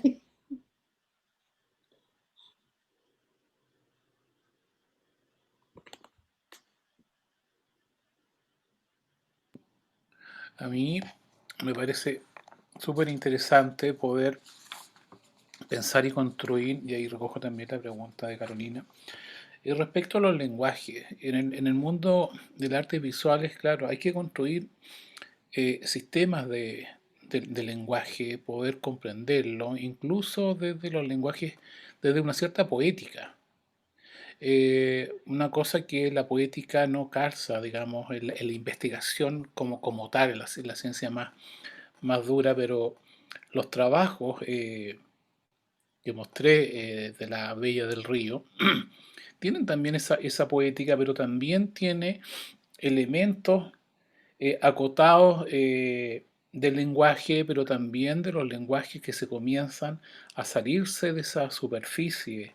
eh, Se salen de, cuando tú hablas, digamos, de definir, digamos, ciertos límites, también los lenguajes en artes visuales, por lo menos ese proyecto en particular de pintura, tenía un territorio bien acotado, pero eso no significa que como un proceso de investigación uno no se quiera salir de esos bordes. Y ahí está, pero salirse de los bordes significa también entrar, digamos, en el mundo de la reflexión, significa correr riesgos, los errores, tomarlos, digamos, de buena manera, que no hay una connotación negativa, pero claro, también en la discusión, que también como taller también se dio, y todos los proyectos en los que he participado se da, digamos, en esa otra praxis que tiene que ver con los elementos colectivos, digamos, de discusión. Yo soy de la idea, digamos, que la idea de hacer taller no solamente se da en los talleres físicos o privados, digamos, de que uno pueda tener, sino que también se dan el taller en un bar, en un café, en otros espacios, en el banco, incluso de una plaza. ¿Y tú crees que cambia el resultado dependiendo del espacio? No, porque uno tiene una idea, o sea, el resultado final yo creo que justamente se potencia. Cuando nosotros vamos o tú llevas un problema a discutir, yo creo que los aportes de los otros, por eso la ponencia, digamos, y hacía, digamos, énfasis, digamos, que la colectividad potencia finalmente el proyecto particular de uno. Uno tiene que estar abierto a dejarse también influenciar por la opinión de los otros, creo yo.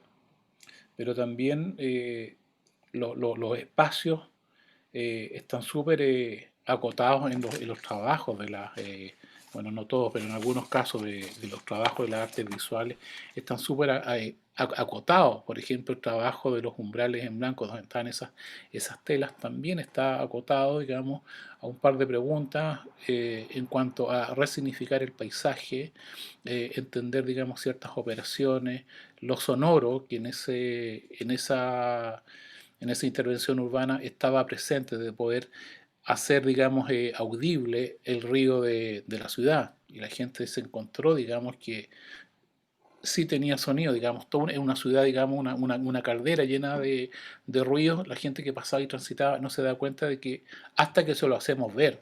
Y también aparece el parque, aparece el museo, aparece de alguna manera la ciudad, digamos, a partir de un pequeño gesto.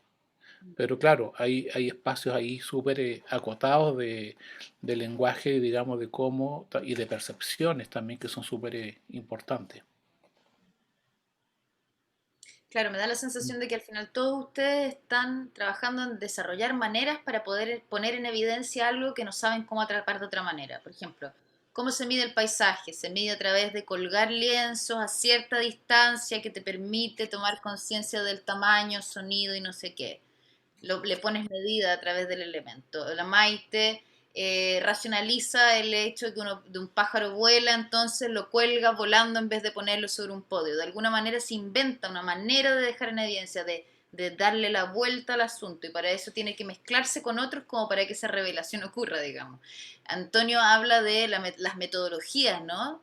Quizás podrías hablar de eso, Antonio, de las metodologías de la caminata, porque yo pensaba, están los walkabouts de los australianos, están las caminatas habladas, está la caminata de los situacionistas, que es otra, digamos, ¿cierto? Y cada una tiene su manera, pero en el fondo son como linajes de prácticas para poder destrabar estas imaginaciones. Quizás podrías como elaborar un poco en ese sentido. Sí, sí. Mira, nosotros trabajamos mucho con la innovación metodológica. Tratamos bueno, en mi área, bueno, en lo que es el diseño urbano, se trabaja mucho con respuestas para poder después llevarlas al diseño proyectual, a lo que es la intervención como tal. Y por lo menos con mi equipo, digamos, hemos trabajado mucho en eso. Pero fíjate que lo que hemos logrado como aproximar es poder cómo generar evidencia de lo que ocurre en el espacio, y ahí hemos tratado de no cerrarnos, por ejemplo, por ejemplo, simplemente acercarnos desde un modo cualitativo, que muchas veces la observación y la caminata tienen esa ventaja, son de alguna manera herramientas que son, si bien subjetivas, porque obviamente la caminata es una experiencia personal, de recoger realidades, lo hemos vinculado mucho a lo que es lo cuantitativo. Entonces nos acercamos primero a lo que es lo cuantitativo para obtener un valor, obtener un estado de una realidad, para luego desde lo cualitativo poder entender por qué se genera esa realidad. Y de esa manera generar respuestas a través de construcciones de diagnóstico o propuestas que de alguna manera puedan servir para el diseño proyectual. Entonces, tratamos de vincular ambos métodos en nuestra aproximación. Y de esa manera podemos tratar de innovar en la representación, que finalmente es lo más importante. Claro. Bueno, ahí Germán hablaba de esta isla de los científicos que hacían cosas que no sirven, ¿no? Así como la relación con la utilidad, de que hacían casas que no tienen ángulos rectos, y yo me hiciste pensar en por qué tienen que tener ángulos rectos en las casas. Es lo primero que se me ocurrió a mí como arquitecta, pero claro, hablaba como de esta suerte como de especulación que no tiene sentido y que no lleva a puerto en función de su utilidad. No sé, a mí, por ejemplo, la utilidad en sí misma de uno de los ejemplos que tú mostraste, de esa torre del atentado, me encantó la expresión del terrorismo como imaginado, ¿no? Que puede tener la misma violencia que el terrorismo que realmente ocurra casi, tanto que en el chat alguien puso eso pasó ayer, y yo dije, esto puede ser el comienzo de un Twitter gigantesco, digamos, o sea, que puede derramarse por las redes, volver a aparecer en las redes como si fuese cierto. ¿De qué manera crees tú que el cine de alguna manera abre imaginarios? O, a ver, ¿cómo lo digo? ¿De qué manera tú crees que la metodología de hacer cine o generar creación de cualquier tipo de objeto audiovisual, su producto final no es la pieza audiovisual, sino que es ese elemento como imaginado que se construye, es como la construcción de la idea, es como que si el cine fuese una metodología, ¿me entiendes? El cine en sí mismo no es obra, sino que es la manera de conseguir eso otro, que es ese espacio imaginado. Sí, mira, es interesante la pregunta porque, por ejemplo, en ese proyecto en particular, que partió como un ejercicio técnico, o sea, súper técnico, y creo que es un buen ejemplo. Y porque uno de los chicos que trabajaba con nosotros decía, bueno, acá en Chile nunca se ha hecho una buena destrucción, ¿por qué no destruimos algo? Así como que partió de una cosa así como muy básica, la verdad. Y de pronto alguien decía, ya, pero bueno, ¿qué destruimos? El edificio de la Telefónica, ese es como grande. Y empezamos a ver qué edificios grandes había. Y de pronto fue como Bitoco, que es como director, dijo, oye, pero ¿por qué no hacemos el Costanera Center? Y automáticamente empezó la discusión interna de que efectivamente destruir el Costanera Center no solamente iba a ser, ya dejaba de ser solamente el juego técnico de destruir un edificio alto, sino que se convertía automáticamente en algo simbólico. Y bueno, obviamente no todos los proyectos audiovisuales tienen la misma capacidad de impactar de esa forma, porque no todos buscan exactamente lo mismo. Y acá nosotros como de manera consciente dijimos, ya, ok, hagámoslo, destruyamos el Costanera Center, porque además justo en ese momento fue chistoso, porque nosotros como comenzamos a hacer ese proyecto en nuestros ratos libres, y empezamos a hacerlo y el Costanera no estaba terminado, ni siquiera no estaba terminado y no estaba por lo tanto inaugurado. O sea, el edificio, de hecho, no sé si ustedes se fijaron en el edificio original que aparece debajo del plano original que hicimos, todavía no tenía las ventanas puestas cuando nosotros grabamos, no tenía todas las ventanas puestas, entonces tuvimos que hacer el edificio entero digitalmente para reemplazarlo, y obviamente destruirlo. Y claro, creo que efectivamente, si uno quiere, efectivamente tiene un poder simbólico bastante potente. ¿Okay? Pero obviamente eso tiene que ver con decisiones personales de los creativos que están detrás del proyecto, del impacto que quieren eventualmente lograr. Nosotros finalmente, claro, teníamos como esa doble mirada. Por un lado queríamos demostrar una capacidad creativa y técnica de poder resolver un desafío complejo que no se había hecho acá. Y hubo que investigar y aprender a usar las herramientas y a hacer cosas y grabar cosas en la realidad y borrarlas y, bueno, un montón de cosas. Y meternos en el mundo de la simulación digital. Pero por el otro lado dijimos, ya, ok, nos interesa efectivamente poner en discusión el tema de por qué ponemos estos edificios y por qué ponemos estos espacios en un momento donde además la discusión en Santiago era como súper fuerte respecto a las modificaciones y transformaciones urbanas que estaba generando, no solamente porque sea un edificio súper grande, sino por la cantidad de gente que iba a haber de pronto en ese edificio, iba a modificar el uso del espacio y de ese territorio, afectando la vida también de los vecinos tradicionales del sector, y los movimientos de la gente y todo eso. Y el efecto que tuvo efectivamente fue súper potente, porque como que no sé, en una cantidad de X de horas llegaron a verlo como 600.000 personas, así como muy rápido. Como en súper pocas horas llegamos como a las 600.000 personas.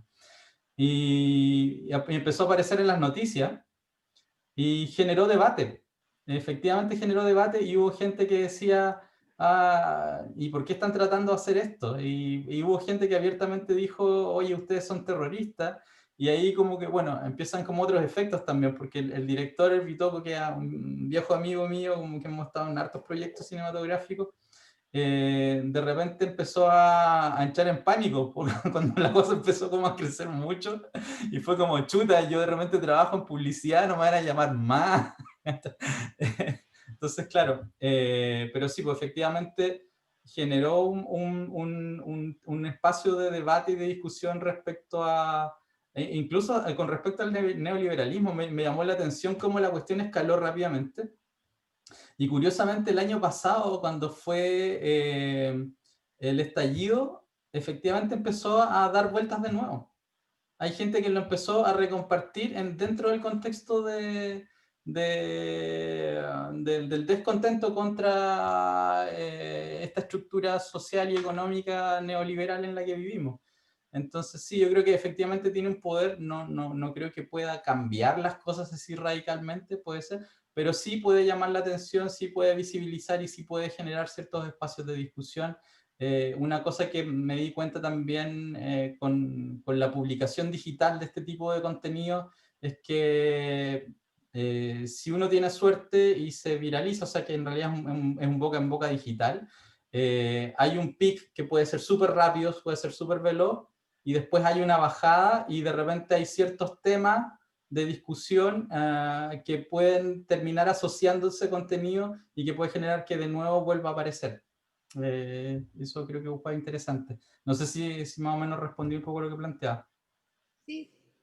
O sea, yo creo que también se junta con algo que comentó Iván en su minuto, que hablaba como de la viralización de imágenes y los parásitos, los medios eran nuevos parásitos, de alguna manera que estos productos, estas instalaciones de saberes a través de obras que no tienen un objetivo claro en un principio, pero que sí lo van teniendo en la medida que van madurando, que es parte como de la práctica como investigación, en el fondo. Tú no sabías que estabas haciendo terrorismo, Exacto. no, pero de alguna manera ahora te puedes hacer cargo de eso, no tenías conciencia, pero evidentemente elegiste el Costanera Center no sé, la iglesia de acá, digamos, o sea, te interesaba que fuera grande. Yo creo que, y uno va como declarando y depurando en el proceso, se va construyendo el objetivo y la metodología en simultáneo, digamos. Entonces, ahora no creo que podrías hacer un video como ese sin volver a pensar en las implicancias políticas que existen. Ya no puedes Sí, ser tan inocente dos veces, ¿cierto? sí, no, seguro no. Probablemente no. Y en ese sentido yo creo que uno de los miembros del panel que más trabaja con esta ambigüedad, con esta especie como de estado liminal, con esta base compartida de la duda, es el Tomás, porque en realidad con su diagrama esa de 5 puntos que después pasa a tener 6, donde tiene psicología, música, matemática, pedagogía en el fondo, él en esta presentación no lo alcanzó a explicar muy bien, pero yo me acuerdo que lo conversamos en la radio. Tú hablaste en algún minuto de que hiciste una suerte de ejercicios cortos para poder ayudar a imaginar posibles resultados, ¿cierto? Entonces tenías un equipo de matemáticos, científicos, de programadores, artistas, y dijiste ya, si tú pudieras inventar algo, ¿qué inventarías? Que ya es una pregunta como carente de estructura, es como tratar de sacar a la calle la obra de arte o de pedirle colaborar a las bacterias, digamos, es como plantear el problema carente de partida, ¿cierto? Entonces, Tomás, me gustaría que comentaras un poco esto de como del principio de tus procesos, que depuraras un poco esa parte en la que se rompe el huevo, digamos. ¿Podrías contarnos un poquito como para compartir y para empezar a cerrar? Porque ya estamos a la hora. Bueno, gracias. El punto ahí clave es una que no aparece en el discurso, por supuesto, es la palabra iteración. Uno va iterando pequeños resultados y que esos resultados salen de una... Hay un proceso ahí que hay un pequeño concurso dentro del equipo. Entonces, en concreto lo que ocurrió en ese proyecto en particular es que a todos los distintos, de las distintas áreas, se les pedía un ejercicio de música matemática, sin tener que ser ni matemático, ni músico, o sea, sin tener que tener ninguna especialidad, porque nadie había visto todavía ese resultado. Por lo tanto, todos mandaron sus ideas.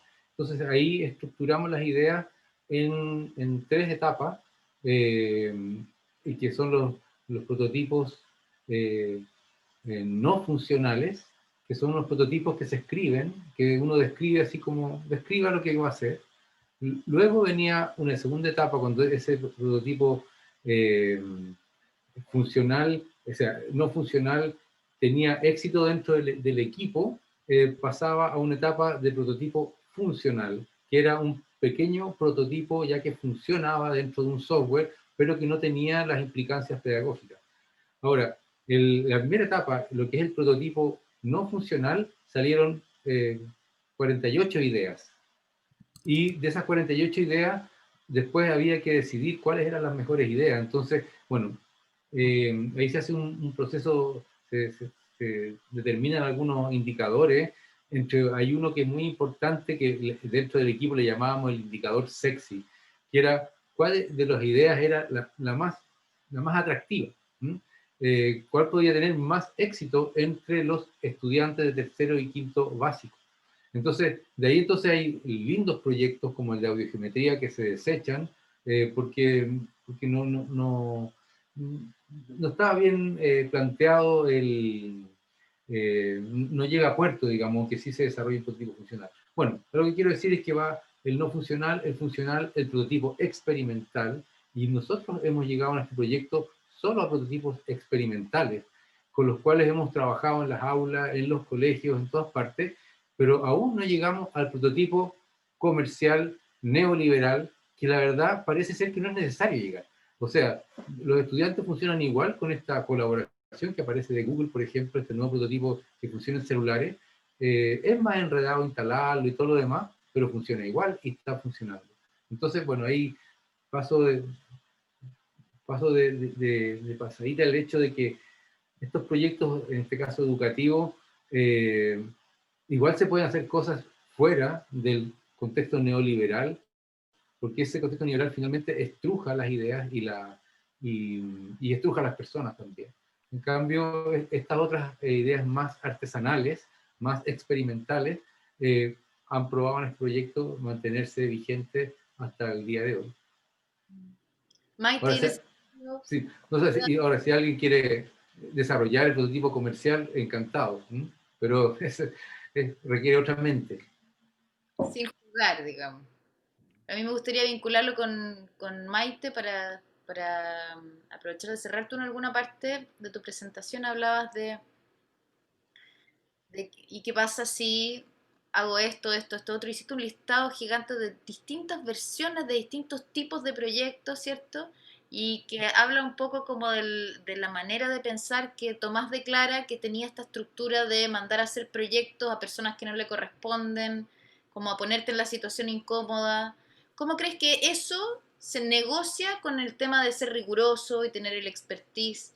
Porque hay un truco ahí, o sea, podemos jugar todos a hacer de todo y lo vamos a hacer todo un poco mal, o nos hacemos solamente lo que sabemos y finalmente nunca llegamos a nada nuevo porque repetimos una y otra vez lo mismo. ¿Cómo crees que está el balance? ¿Cómo funciona eso? ¿Qué opinas tú respecto a esa invitación? Bueno, en verdad, como dije en alguna parte, como que no sé si hay dueños de saberes. Es como que cada uno estudió ciertas cosas. Una amiga una vez fue, bueno, yo soy diseñadora o yo soy escritora. No, yo estudié diseño, yo estudié no sé, literatura, pero eso es muy relativo, es como una cosa muy basal, una manera de pensar, más que de... porque uno todo el tiempo está aprendiendo a hacer cosas, justamente, dependiendo de lo que vaya necesitando, voy a ir aprendiendo cosas. Pero hay una intención, por lo menos la mía, o sea, tengo este conflicto con la palabra complejo porque creo que no hay nada complejo, es meterse nomás, ¿sí? Y ahí tengo una automedida, o muchas personas que yo también conozco, es como decir, quiero hacer algo que tenga que ver con el espacio, pero no sé, y no sé nada de espacio, no lo voy a hacer yo, voy a ir y voy a decir, ya, ¿de qué se trata esto? ¿Con qué tengo que hablar? ¿Lo hago parte de mi proyecto? O hacemos algo en conjunto, o lo entrevisto, y ahí uno se va midiendo, dependiendo, pero el proyecto sigue. Y en eso, eso de ser dueño de un saber te limita a lo que tú sabes nomás. Y yo creo que eso finalmente te resta. O sea, como que ya quizás yo sé hacer hartas cosas, quizás no las sé perfectamente, pero sé lo necesario como para poder vincularme con, no sé, con el maestro. Y que él me enseñe, y yo ya sé, entonces, y voy a dejar que otros lo hagan, pero yo ya sé la mecánica en que se hace, no sé, como que me interesa, yo creo que esa es la palabra, como el interés. Nuevamente se va como fija con la curiosidad, como de los cabros chicos de 4 años que te preguntan por qué a todo. Yo creo que hay que acordarse más de esa época, que es como que todo cambia tan rápido, que también ahí lo mencioné, como no tenemos tiempo para contemplar. Y yo creo que eso es antes de tirarse por el resbalín y empezar a hacer. Entonces, son procesos que son medio extraños, pero que los límites, los autolímites y los límites de intervención, uno lo va midiendo en el proceso también. O sea, yo creo que hacer algo totalmente estructurado y no sé qué tanto uno vaya a aprender o vaya a transmitir, y creo que vincularse o estar cerca de muchos saberes lo encuentro como enriquecedor para ambos lados, no solamente de que uno le enseña al otro, sino que se crea algo junto, y eso es el trabajo transdisciplinar. O sea, como que no es uno sobre el otro, sino que es como el resultado. Claro, pero la experiencia y el expertise también existen. Entonces ¿Sí? ahí hay un equilibrio precario porque hay que ser riguroso también, o sea, hay que ser libre pero riguroso, entonces funciona como por pulsaciones.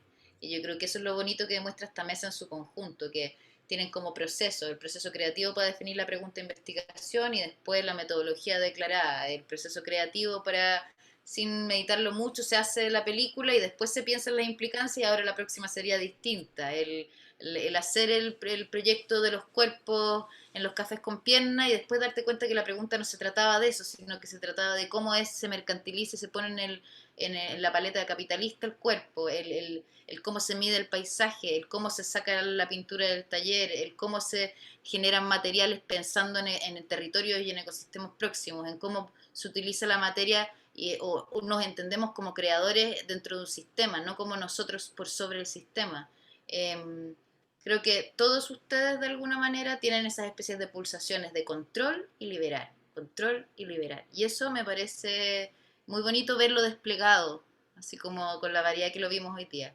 Así que les quiero dar las gracias, ya son las 7:45 y nos pasamos 15 minutos de nuestra promesa de terminar todas las sesiones a las 7:30, pero les agradezco mucho, estuvo muy entretenida la mesa y espero que todas las personas que nos están escuchando lo hayan disfrutado también. Y como ustedes saben, nos vemos el próximo viernes en el próximo ciclo de preguntas de la Facultad de Arquitectura y Arte. Ahora.